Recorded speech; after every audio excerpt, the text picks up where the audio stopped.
Hello, and welcome to Childcare Challenges and Dilemma in Daycare. Today, our dilemma is about, I don't know if you guys seen it on the news or heard about it, the Waterbury, Connecticut, that we had no water for some of us, right? Our water main broke. And since our water main broke, a lot of providers, a lot of us was confused whether we should stay open or should we close or what we should do. Since the public school, of course, they always get in the center, have the opportunity to close while family childcare don't, right? Okay. So now, with that said, we had they reach out to again, I present OEC, right? To ask their opinion. We were told we had to stay open. Then there was another email followed by that. Okay, well, it's up to you and your program for health and safety. But mind you, if those inspectors walked in and you have no hot water and no water in this thing, then you're being cited.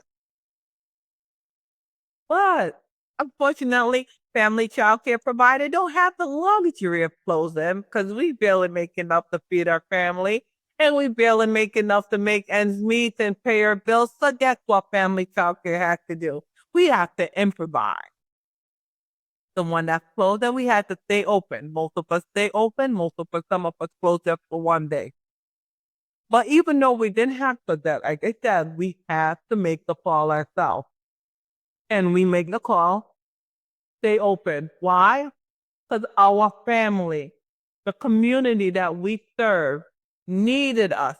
Just like COVID, we was always a backbone that kept the economic going.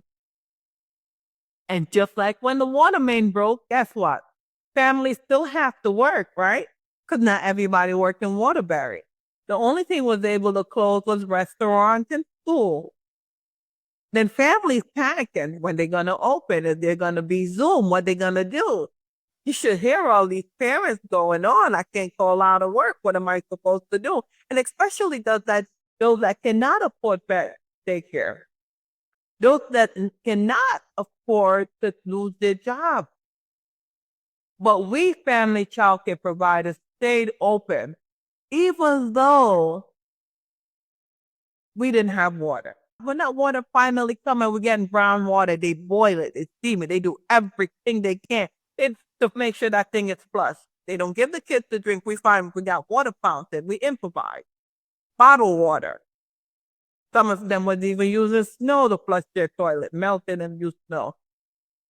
But just to make sure that our community that we serve, our parents, are able to go to work and provide for their children.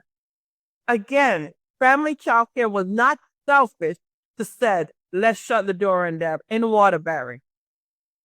This is not the first time that Waterbury are faced with such harsh decision where water main is broke. The water main was broken. And we still sit there just like COVID. When are you guys going to see how important family child care provider is? When everyone have an opportunity to shut their door. When the school could say, you know what, we're not going to open. When the community center could say, we're not going to open. When the restaurant could say, we're not going to open. When those that don't work in restaurant, those parents that don't work in restaurant, those parents that don't work in the nursing home, but they make sure the nursing home for there's people out there. Those parents that don't work in working centers, those parents that don't work in the school system, those parents that don't work in restaurants, right? We still have to maintain open our door for those that need it. When we hear parents calling us frantically, listen, I can't afford to call out. Are you open? Of course we are. Of course, family child care stay open. Of course, we make sure that our parents are secure. Our parents know that we're here for y'all. When COVID happened, we didn't put our family first. We put not our children, our husband, our wife. We put the parents that we serve first, our children that we open our home to. They're the one we put first. When the school shut, they like, dude, my daycare become a classroom. A lot of providers, daycare become a classroom, but we have to make sure that they go in IXL. We got to make sure they use Google Meet. We have to set up, we become technicians. We become IT. We got to make sure our homework are turned in. We have to make sure. And this is the thing that they was ready to go back to. And school didn't open on time. And guess what? We stand up. We was ready to do whatever we have to do as family child care provider to help our parents. But yes, though, you guys treat us so harshly and forcing us out to the door. But I'm hearing family child care providers that I can't do this anymore. I can't take it. I feel like I don't count. Their mental health is being affected by this. Their physical health is being affected by this because the stress that they go through from all these different rules and regs that are played out. It's not even the rules and regs, it's that when they come to your house to inspect and they treat you such harshly. When you guys need us, we put our big girl's panty and our big boy brief on and then ready to attack.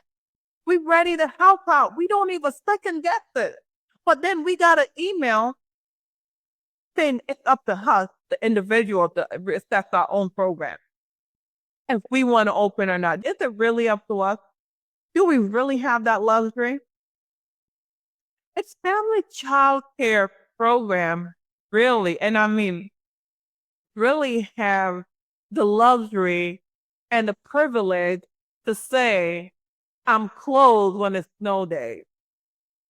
I am closed when there is a disaster, like how the water main break, an emergency. Is family child care provider really have that? Do they really have that luxury? When you said it's up to a program, like you said, we're not a state employee. We don't work for you guys, but you guys treat us like we do. I understand that there's a lot of things that's going on with family daycare right now. I do. I honestly do. And I said, do your work to the T. And I'm all with making sure that the children are safe and everything is secure. I'm all for the kids. Because, of course, I wouldn't want on my watch if it was the shoes was on the other foot that I go in the home and I inspect it. And guess what? I just leave if something happened to that kid. And I know how y'all thinking. I'm telling y'all. And something happened to a child in that care. And then I signed off that everything was good. And then something that I left when I signed off, I didn't see. That caused that kid that caused something to happen to that child. I understand. I understand what you guys are trying to do. Believe you me. But what I'm saying is that see how important we are. See us. Not as a criminal like you guys are trying to do to us, not criminalize us. But we're human. And see how we're ready to put a big girl panty and a big boy brief on and see how we're willing to help. I know we talk, we go around the Capitol, we march, we send letters and everything. And so you guys were like bees. That's all you hear when we speak. And this is why I create this platform for educators. I don't care if you're family, childcare center, school, teachers, parents, for everyone to speak. This is the reason why I create. But then, yes, now I'm going to have to do it to where they become anonymous, especially in Connecticut. Because they're so afraid of the retaliation. When they got that letter, everyone is like, listen, Tashieanna, look at this don't make no sense. And they calling me. But I speak for y'all, but you guys got to help me speak. Sending me the letters and saying that, listen, what should I do? I don't know what to do. If they come out and they see that there's no water, then I get in trouble. Speak up and let your voice be heard. This is why I tell you that I can't do it alone. I would love to do it alone. I would love to move mountains. I would love to be in your program and sit there when they come like a fly in the wall to see and to help you guys, guide you guys and see out with it. I would love to tell you that, listen, I want them to see us, how valuable what we are. But we have to come together collectively as a team. And I mean all over the United States, all over the world, because this is not only United States, Canada is feeling it.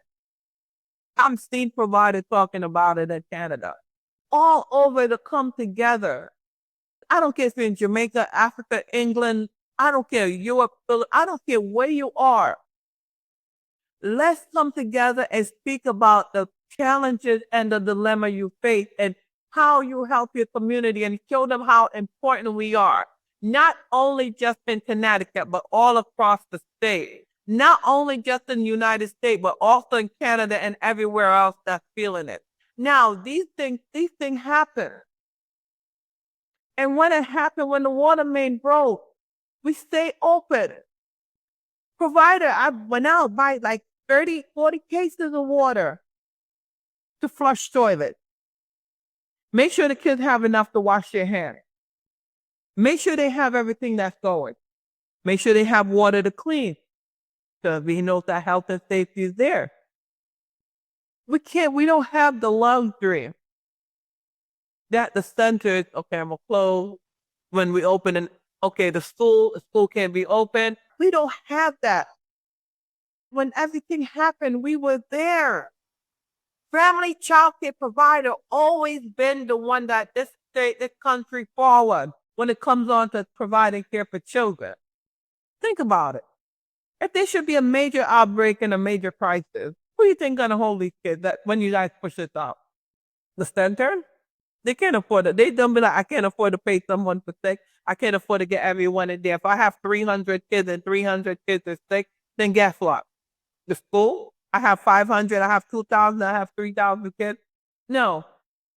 When the water shut off, we can't have 400, 500 kids in the building, 600 kids, 700 kids. I'm talking about centers in school. We can't have these kids in here have no water for them to use. But we, as family child care provider, what we did, we didn't think about that. We have our 9, 10, 11, 12, whatever amount. So the 9 kids, we make sure that we have the water enough to serve for 9 kids, whether we're 24 hours, we make sure that we have enough water for each shift, for each children, and make sure those children needs are being met. I am so tired of hearing the complaint of family provider and the burnt out that they feeling. But then when something happens, we are the one that you guys call it. We're the one that don't have that luxury to say, you know what, I'm closed. Because you guys expect parents that we have to have in our policy for parents. When then the parents will call these guys and fabricate a story, and you guys will be like, okay, that's it. Yeah, we believe you. You guys wait. And we have to jump through hoops and schools and everything. Some parents are vindictive. Some providers are vindictive. I'm not saying we're all innocent. I'm not saying we're angels. I just want to show you how valuable that we are, that whenever something drastic happens, we're ready for you guys. We have your back. We have the state back. We have the parent back. So we need parents to come down and support us. We're not going to back down. We're not going to tell you no. Most of us don't take 6 days. Because we're going to make sure that we're there for you. And this is what I want to explain to you guys. Family childcare provider will be here. And if we don't come together, they're going to push us out. But when you guys do push us out, you guys are going to see how valuable that we really are. We really were. And if it's up to me, I hope to God I could make a difference with my platform and my voice. We don't get pushed out. Because when that water main breaks, I hear so many panic, especially in Waterbury community. And I went on it and I simply posed. Just like when COVID happened. We were there for you. Family childcare provider will be here for you the same way. So we always gonna be here no matter what. We're gonna be here for you guys. If you guys need somewhere to do it. When their food stamp was gonna close, you know what family childcare provider do? We set up our own place for the kids, make extra meals for the kids to take home when everybody panicking, we set it up. When they said they closing the door, we went there, make sure we get extra food, give parents food that could last them. Listen, you want to help for Thanksgiving? We open our doors. We're always opening our doors for our parents, for our community. See ya. Hear us, not temporary. Not value us when you think that you need it to, but show us, see how valuable that we are. Water main was broken. For how many days? We stayed open. We figured it out. We said we're going to buy 30, 40, 50 boxes of water. We did it. We handed out to parents, make sure parents are going home with water. So we know that they're not just going to leave here. We want to make sure that when they go home, they have water too. Thank you for joining Childcare Challenges and Dilemma Daycare. Like, share, and subscribe. Until next time, as always, I appreciate you guys for watching. If you guys have a story that you want to share, let me know. Email me, okay, at childcarechallengespodcast@gmail.com. You can email me and I will be here for you. We could do this by Zoom. We could share your story. Parents and provider, educators all across the world, all across the state, I ask you to join me. Join this movement that I'm on. Let our voice be heard. For parents, we need you to speak up for us. We need you to help us let them see how valuable family childcare provider is. We need you. Like, share, and subscribe.